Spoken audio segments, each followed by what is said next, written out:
नमस्कार, आप देख रहे हैं न्यूज वन इंडिया। मैं हूं आपके साथ कीर्ति बिंदल। पुलवामा हमले की चौथी बरसी है आज और प्रधानमंत्री नरेंद्र मोदी ने शहीद वीर जवानों को नमन किया। कहा कि कभी नहीं भूला जा सकता शहीदों का सर्वोच्च बलिदान। 14 फरवरी 2019 को पुलवामा में सीआरपीएफ के काफिले पर आतंकी हमला हुआ था।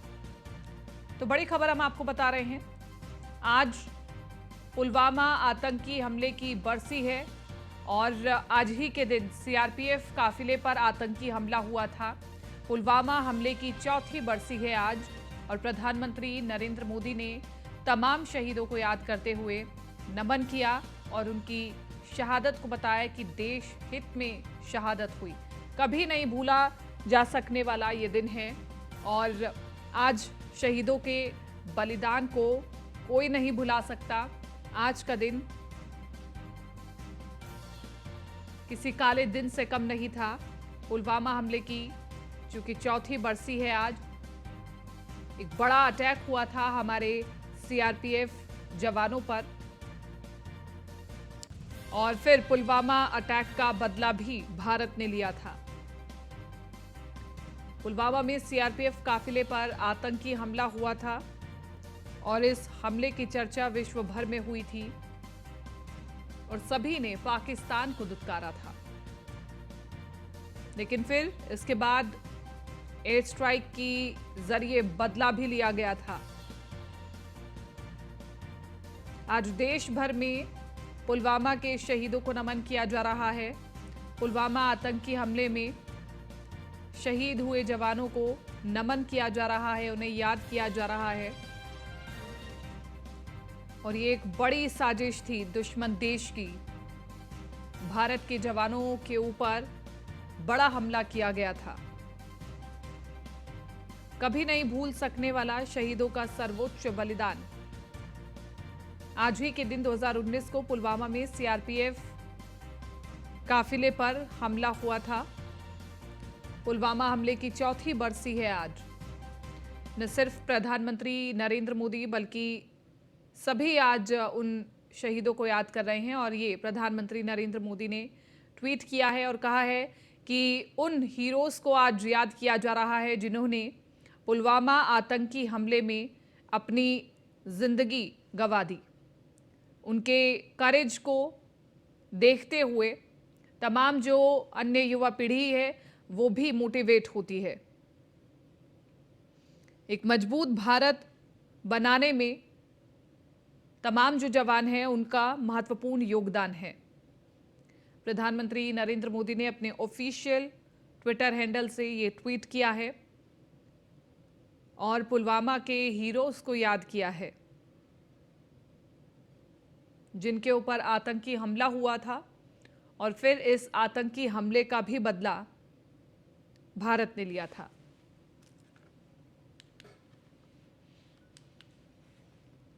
पुलवामा आतंकी हमले की बरसी है आज और कांग्रेस नेता राहुल गांधी ने भी ट्वीट किया है, शहीदों को भावपूर्ण श्रद्धांजलि दी है।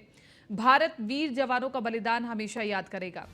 और इसी के साथ साथ आज ही के दिन सीआरपीएफ काफिले पर आतंकी हमला हुआ था, ये राहुल गांधी ने अपने ट्विटर अकाउंट से लिखा और तमाम शहीदों को भावपूर्ण श्रद्धांजलि दी है और ये तस्वीर भी साथ में साझा की है राहुल गांधी ने। और ये तस्वीर भारत जोड़ो यात्रा के समय की दिखाई पड़ रही है, लेकिन आज ही के दिन को याद करते हुए उन्होंने कहा कि पुलवामा आतंकी हमले के वीर शहीदों को भावपूर्ण श्रद्धांजलि।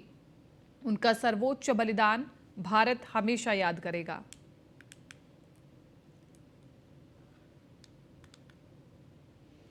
अगली बड़ी खबर का रुख कर लेते हैं। 16 फरवरी से राष्ट्रीय आदि महोत्सव का शुभारंभ मेजर ध्यानचंद नेशनल स्टेडियम में प्रधानमंत्री नरेंद्र मोदी करेंगे शुभारंभ।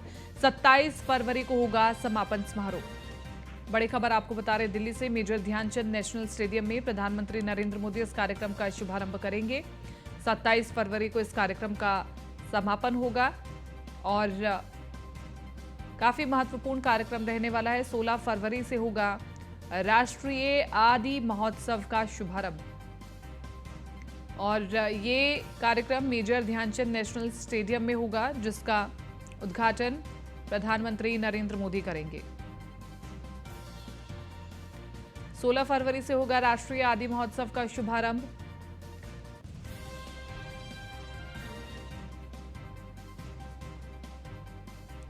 खबर बिहार के औरंगाबाद से है, जहां सीएम नीतीश कुमार समाधान यात्रा पर बारूण प्रखंड के कंचनपुर आए। मुख्यमंत्री नीतीश कुमार ने कंचनपुर ग्राम पंचायत के पंचायत सरकार भवन का उद्घाटन किया। साथ ही जिले के अन्य 7 नवनिर्मित पंचायत सरकार भवनों का भी उद्घाटन किया। इस दौरान औरंगाबाद के जिलाधिकारी सौरभ जोरवाल ने पंचायत सरकार भवन पर उपलब्ध सेवाओं के बारे में मुख्यमंत्री को जानकारी दी। समाधान यात्रा के दौरान कंचनपुर में 1 दर्जन सरकारी विभागों द्वारा उनके द्वारा दी जाने वाली सेवाओं एवं उत्पादों का स्टॉल लगाया गया था। जीविका कार्यालय के स्टॉल में जीविका समूह द्वारा बनाए जाने वाले उत्पादों का प्रदर्शन भी किया गया था।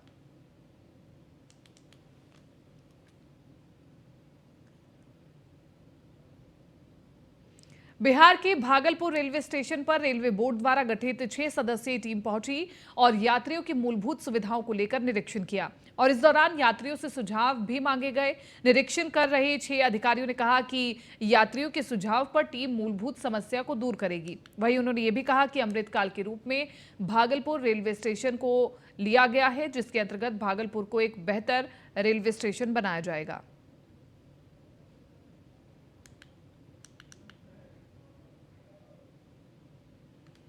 बिहार में मधुबनी के झंझारपुर एएनएम स्कूल की 10 छात्राएं फूड पॉइजनिंग का शिकार हो गई। जानकारी के मुताबिक हॉस्टल के मेस में मछली बनी थी और जिसको खाने के बाद 10 छात्राएं अचानक उल्टी करने लगी और बेहोश हो गई। एएनएम स्कूल के प्रबंधन द्वारा छात्राओं को अस्पताल में भर्ती कराया गया और सभी का इलाज जारी है। 3 छात्राओं की हालत गंभीर बताई जा रही है। डॉक्टर अमित प्रकाश ने बताया कि लक्षण फूड पॉइजनिंग के ही हैं।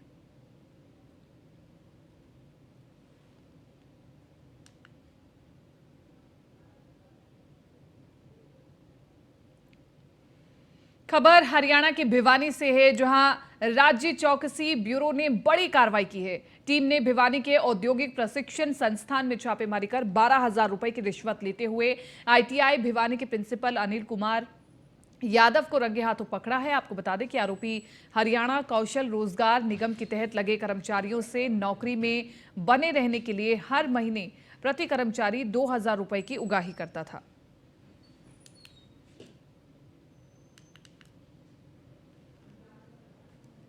विकास Kumar son of Harbhajan, Hanuman gate Bhiwani, जो आईटीआई में एचकेआर अलम के तहत नौकरी करता है, उसका मेरे पास फोन गया था। तो ये मेरे से कोई आदमी रिश्वत मांग रहा है, आप भिवानी आकर आओ, मैं कार्रवाई कराना चाहता हूँ। सभी बात मैं भिवानी आने पर आपको बताऊंगा। तो मैं उसके टेलीफोन की सूचना पर यहाँ भिवानी विजिलेंस यूनिट आया और विकास भी यहाँ आ गया। फिर विकास ने हमारे को उसकी रिकॉर्डिंग वगैरह सुनाई। आरोपी जो था उससे पैसे मांग रहा था, अनिल कुमार, प्रिंसिपल आईटीआई भिवानी, और हमारे को शिकायत दी। शिकायत पर हमने नियमानुसार कार्रवाई करते हुए आज प्रिंसिपल अनिल यादव को 12,000 रुपए लेते हुए रंगे हाथों गिरफ्तार किया। हरियाणा में भवानीखेड़ा के मुख्य बाजार स्थित बालाजी मेडिकल हॉल से 3 बदमाशों ने बंदूक के दम पर 22,000 से ज्यादा रुपए की लूट की है और लूट की सारी घटना वहां लगे सीसीटीवी कैमरे में कैद हो गई है, जिसकी तस्वीरें भी आप देख पा रहे होंगे। और मेडिकल हॉल के मालिक महेश ने बताया कि रात करीब 10:30 बजे वो घर जाने की तैयारी में था कि तभी 2 युवक हथियार हाथ में लेकर के अंदर आए और बंदूक की दम पर हजारों रुपए लूट करके फरार हो गए। मौके पर पहुंची पुलिस ने सीसीटीवी फुटेज को कब्जे में लेकर मामले की जांच शुरू कर दी है।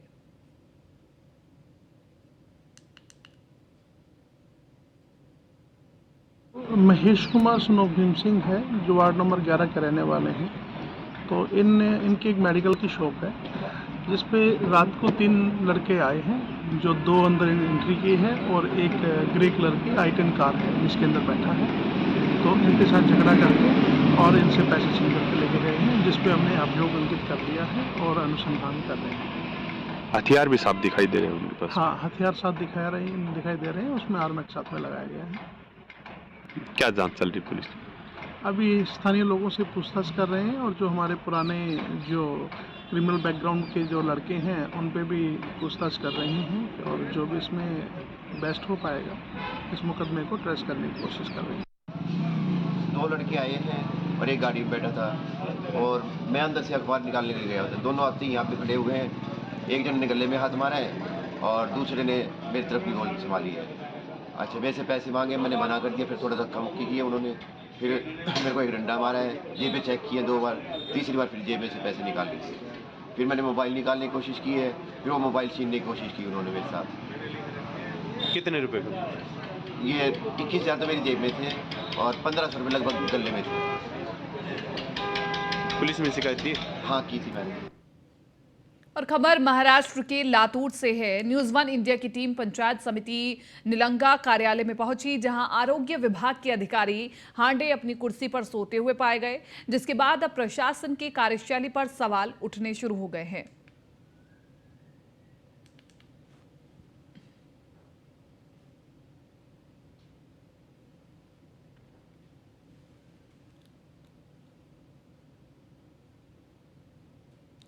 राजस्थान से अगली खबर। 12 में बना पशु पक्षियों के लिए पहला हाईटेक अस्पताल। हाईटेक अस्पताल का सीएम गहलोत करेंगे शुभारंभ। कमल किशोर नागर के साथ ही हजारों की संख्या में गोभक्त तो होंगे शामिल। प्रदेश के गोपालन और खनिज मंत्री प्रमोद जैन भाया भी साथ में मौजूद रहेंगे। तो बड़ी खबर आपको बता रहे हैं, पशुओं के लिए हाईटेक अस्पताल बना है राजस्थान में। कमल किशोर नागर के साथ ही हजारों की संख्या में गोभक्त भी शामिल होंगे और ये पहला पशुओं के लिए हाईटेक अस्पताल बना है। प्रदेश के गोपालन और खनिज मंत्री प्रमोद जैन भाया भी साथ में मौजूद रहेंगे। 12 में बना पशु पक्षियों के लिए पहला हाईटेक अस्पताल।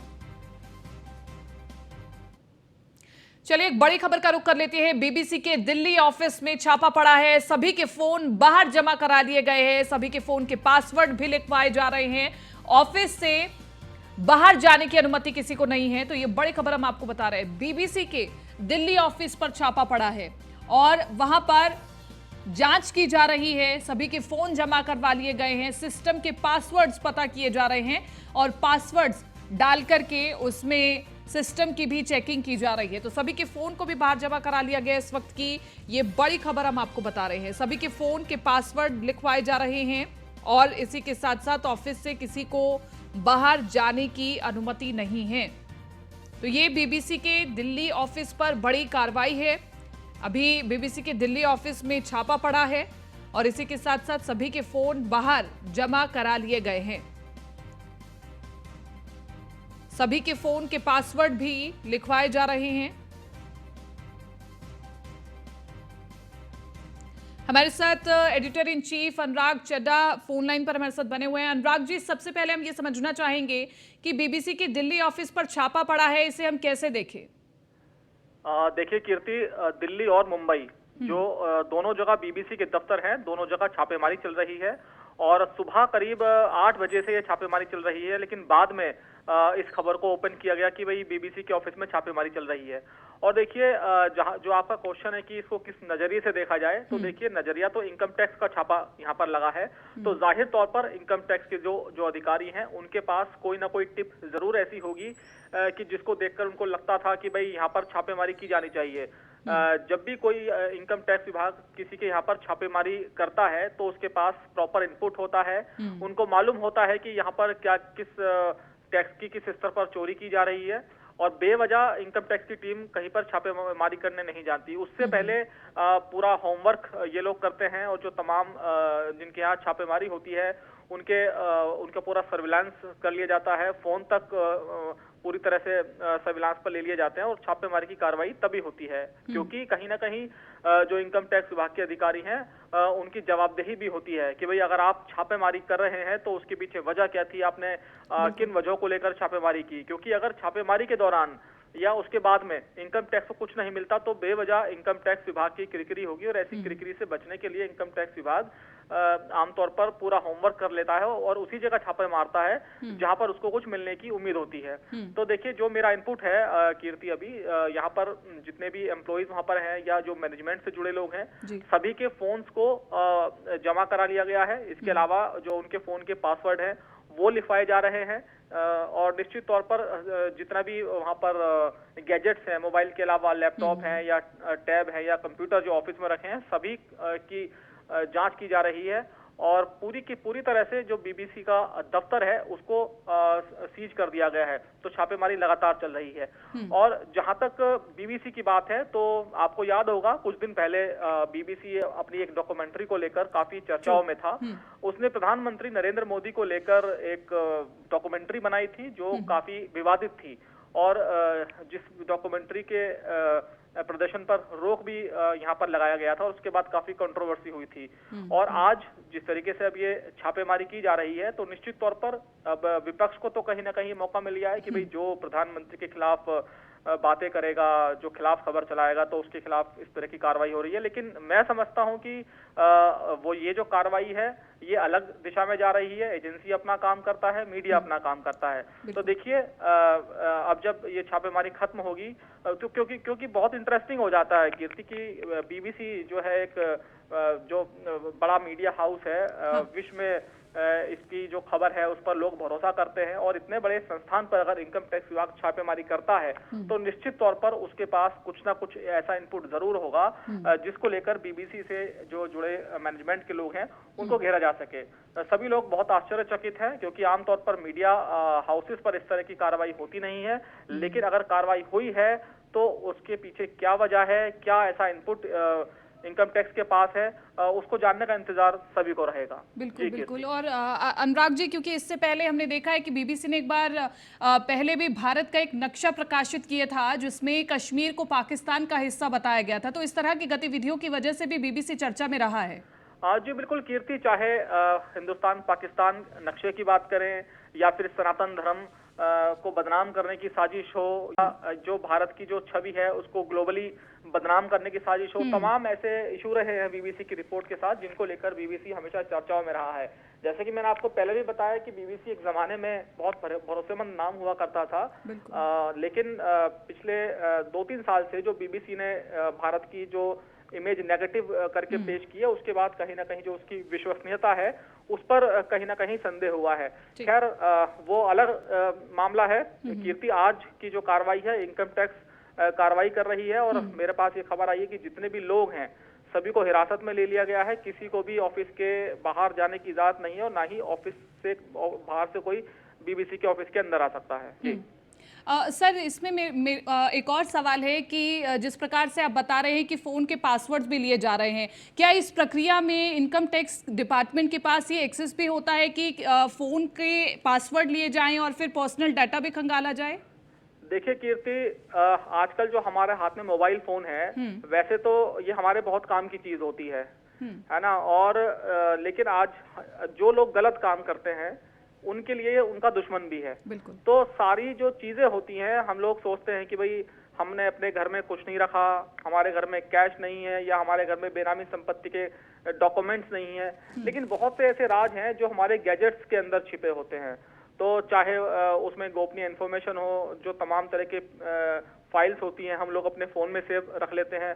तो हो सकता है कि हम लोग सोचते हैं कि फोन तो हमारा कोई झांक नहीं पाएगा, लेकिन जो एजेंसी के काम करने का तरीका है कीर्ति वो यही है कि जब भी वो किसी के यहाँ रेड करती है तो सबसे पहले वो उनके जो मोबाइल फोन है, घर में जितने भी लोग होते हैं सबके मोबाइल फोन को अपने कब्जे में ले लेती है और मोबाइल फोन से कई तरह के राज निकलकर सामने आ जाते हैं। इसके अलावा कीर्ति, मैं आपको और अपने दर्शकों को एक चीज और बता दूं।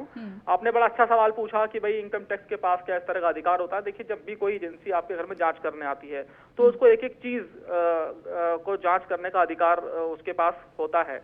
और बहुत से लोग ऐसे होते हैं कि भाई वो अपने लैपटॉप या जो पुराने मोबाइल फोन्स होते हैं वो अपने घरों में रख लेते हैं।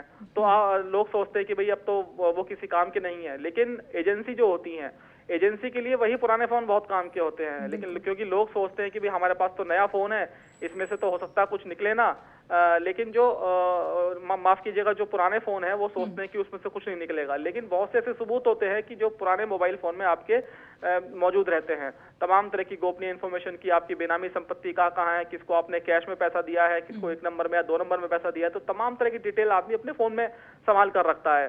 तो इसलिए एजेंसी जो है वो फोन को सबसे पहले जब्त करती है और आपके लैपटॉप को, उससे बहुत सारी जानकारी आपको मिल जाती है। क्योंकि एक जमाने में क्या होता था कि भाई पहले क्या होता था कीर्ति, जब इनकम टैक्स की टीम या पुलिस किसी के घर पे छापा मारती थी या किसी को हिरासत में लेती थी, तो 3rd डिग्री आपने नाम सुना होगा कि 3rd डिग्री करके भाई आप किसी से इन्फॉर्मेशन निकाल लीजिए। तो अब उसमें जो पुलिस की 3rd डिग्री में टूट जाता था वो इन्फॉर्मेशन दे देता था, और जो नहीं टूटता था वो तमाम तरह की इन्फॉर्मेशन आदमी के दिलो दिमाग में रह जाती थी। लेकिन जो हमारे लैपटॉप और मोबाइल फोन है, इसमें देखिए किसी का कोई जोड़ नहीं चलता। जो अगर आपने मोबाइल फोन के अंदर कुछ सेव किया हुआ है तो सब कुछ आपको मिल जाता है। आप जो सोचेंगे भी नहीं वो एजेंसी निकाल लेगी। बिल्कुल जी ठीक है, बहुत बहुत शुक्रिया अनुराग सर तमाम इस जानकारी के लिए, चर्चा के लिए बहुत बहुत शुक्रिया। लेकिन अब इनकम टैक्स की इस जांच में क्या कुछ निकल कर के आएगा ये जानना भी बहुत महत्वपूर्ण रहेगा, लेकिन इसके लिए थोड़ा इंतजार करना होगा। बीबीसी न्यूज़ पर दिल्ली कार्यालय पर आज छापा पड़ा है। दफ्तर में मौजूद सभी के फोन को बाहर जमा करा लिया गया है, और जैसा कि हमारे editor in chief Anurag Chadha जी बता रहे थे कि सभी के फोन के पासवर्ड लिए जा रहे हैं, फोन की भी जांच हो सकती है।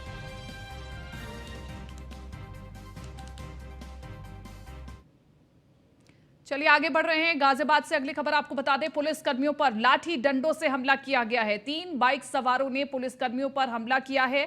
गश्त कर रही पुलिस कर्मियों पर लाठी डंडों से हमला किया गया है। हमले में हेड कांस्टेबल को गंभीर चोटें आई हैं। किसी भी आरोपियों को बख्शा नहीं जाएगा, ये कहा गया है। आरोपियों पर कानूनी कार्रवाई भी की जाएगी। तो इस वक्त की बड़ी खबर, गश्त कर रही पुलिस कर्मियों पर लाठी डंडों से हमला किया गया है। हमले में हेड कांस्टेबल को गंभीर चोटें आई हैं, और इसी के साथ साथ आपको बताते चले कि किसी भी आरोपियों को बख्शा नहीं जाएगा, ये पुलिस डिपार्टमेंट की ओर से साफ कर दिया गया है। आरोपियों पर कानूनी कार्रवाई भी की जाएगी। पुलिस अपना कर्तव्य कर रही थी, गश्त कर रही थी, और उसके बाद उन्हें लाठी डंडों से पीटा गया। आखिरकार कौन है जिन्होंने पुलिस कर्मियों को लाठी डंडों से पीटा, क्यों पीटा, ये भी बड़ा सवाल है। 3 बाइक सवारों ने पुलिस कर्मियों पर हमला किया है। कौन है ये 3 बाइक सवार जिन्होंने पुलिस कर्मियों पर हमला किया? चेकिंग के दौरान कल लगभग रात में 2:30 बजे जब गाजियाबाद पुलिस संदिग्ध व्यक्तियों और वाहनों की चेकिंग कर रही थी, इसी दौरान मोदी नगर की चीता 25 पर नियुक्त 2 हेड कांस्टेबल ने 6 व्यक्तियों को देखा जो कि 3 अलग अलग मोटरसाइकिलों पर सवार थे, और जब उनसे पूछताछ की गई तो उन्होंने कोई स्पष्ट जवाब नहीं दिया, और फिर वो वहाँ से आगे चले गए और आगे पुनः एक चाय की दुकान पर जाकर रुक गए। पुनः जब चीता गश्त करते हुए वहाँ पर पहुँची तो फिर से उनसे ज़्यादा जब पूछताछ की गई तो चूँकि वो सभी नशे की हालत में थे, उनमें से एक व्यक्ति द्वारा पास ही पड़े एक डंडा पड़ा था, जिससे कि हेड कांस्टेबल अजयवीर सिंह के सर पर प्रहार कर दिया गया। दोनों ही पुलिसकर्मियों ने उसके बावजूद भी बहुत ही बहादुरी का परिचय देते हुए उनको पकड़ने का प्रयास किया, जिसके क्रम में एक उसमें से अभियुक्त को पकड़ लिया गया है, और 3 मोटरसाइकिल भी बरामद कर ली गई हैं। रात्रि हमारे साथ ज्यादा जानकारी के लिए यादराम भारती बने हुए फोन लाइन पर। यादराम भारती, आखिरकार वो कौन 3 बाइक सवार जिन्होंने पुलिस कर्मियों पर हमला किया, क्या अभी तक कुछ पता चल पाया है, और क्या पूरी स्थिति बनी उस वक्त? देखिए, मैं बता दूं कि गाजियाबाद के मोदी नगर इलाके में कि जो गोविंदपुरी है वहां पर ये अजय वीर और जो रामपाल कांस्टेबल है ये तैनात है, और रात ये लोग लेपर्ड जो है लेपर्ड बाइक उस पर गश्त कर रहे थे, तभी इन्होंने कुछ संदिग्ध जो लड़के थे उनको रोका, और रोकने के बाद जब उनसे बात करनी चाहिए तो उन्होंने लाठी और डंडों से इन पुलिसकर्मियों का हमला कर दिया। देखा जाए तो गाजियाबाद की जो कानून व्यवस्था है वो लगातार बिगड़ रही है, और जो अपराध है वो चरम सीमा पर है, और ऐसे में जिस तरीके से 2 सिपाहियों पर यानी कि पुलिस कर्मियों पर ऑन ड्यूटी हमला किया गया है वो बेहद चिंताजनक है। अजय वीर और रामपाल इस हमले में घायल हो गए, और अजय वीर की जो आंख है उसके पास चोट आई है। फिलहाल जो पुलिस है उन्होंने बाइक सवार एक बदमाश को गिरफ्तार कर लिया है, और जो 3 बाइकें हैं वो पकड़ ली हैं, लेकिन पुलिस अभी भी इस बात की जांच कर रही है कि आखिर ऐसा क्या हुआ कि जो ये युवक हैं उन्होंने पुलिस कर्मियों पर हमला कर दिया। लेकिन कहीं ना कहीं पुलिस कर्मियों पर यह हमला गाजियाबाद की जो कानून व्यवस्था है उसको बताने के लिए काफी है कि आखिर किस तरह की जो कानून व्यवस्था है वो गाजियाबाद में है। जी ठीक है, शुक्रिया तमाम इस जानकारी के लिए। अमरोहा से अगली खबर आपको बता दें, अवैध प्लॉटिंग पर चल रहा प्रशासन का बुलडोजर। प्रशासन ने बुलडोजर से ध्वस्त कराई अवैध प्लांटिंग, और 30 बीघा जमीन पर हो रही थी अवैध प्लांटिंग, और प्रशासन की कार्रवाई से भू माफियाओं में हड़कंप मच गया है। एसडीएम के निर्देश पर कार्रवाई की गई है। नायब तहसीलदार कृष्ण कुमार चौरसिया मौके पर मौजूद रहे, और इसी के साथ साथ नौगांव सादात तहसील क्षेत्र का ये पूरा मामला बताया जा रहा है। तो इस वक्त की बड़ी खबर हम आपको बता रहे हैं, प्रशासन की कार्रवाई से भूमाफियाओं में मचा हड़कंप और अवैध प्लांटिंग पर कार्रवाई की गई है। नायब तहसीलदार कृष्ण कुमार चौरसिया मौके पर मौजूद रहे। नौगांव सादात तहसील क्षेत्र का ये पूरा मामला बताया जा रहा है।